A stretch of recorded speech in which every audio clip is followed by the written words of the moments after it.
beginning of a row, you can simply just knot the two tails together. So I'm going to work this first stitch in the new colour, lay the knitting down, and then just very carefully tie the old yarn, the cream, to the new yarn, the purple. That way this edge stitch here is not going to slip off the needle because it's been secured, the stitch has been secured nice and firmly on the needle by tying those two pieces of yarn together. So I'm going to continue now across the row.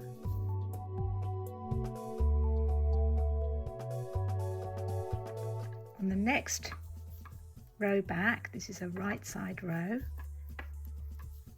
I'm going to carry the cream up the side of the work, and that is done very, very simply,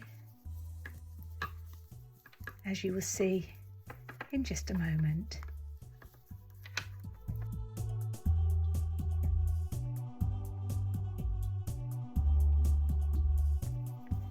So what I do is on the very last stitch, I take the yarn that I'm carrying and I lay it over the top of the yarn that I'm knitting with. Can you see there? It's just laying over the top of it, not twisted round, just laying over it. Then as I knit that last stitch,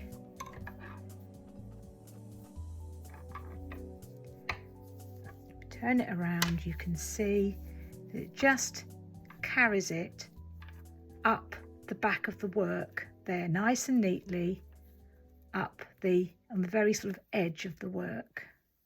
You don't then need to cross the yarns at the beginning of the next row. You leave the yarn that's not in use at the side of the work and you just carry on across the row. Now you do exactly the same at the end of a wrong side row. You'd work to the last stitch, you'd place the yarn that you're carrying up the side of the work over the working yarn, and then as you purl the last stitch of the row, the yarn will carry up the side of the work. And that's a really neat way of carrying your yarns up the side of the work when you're instructed to do so in the pattern.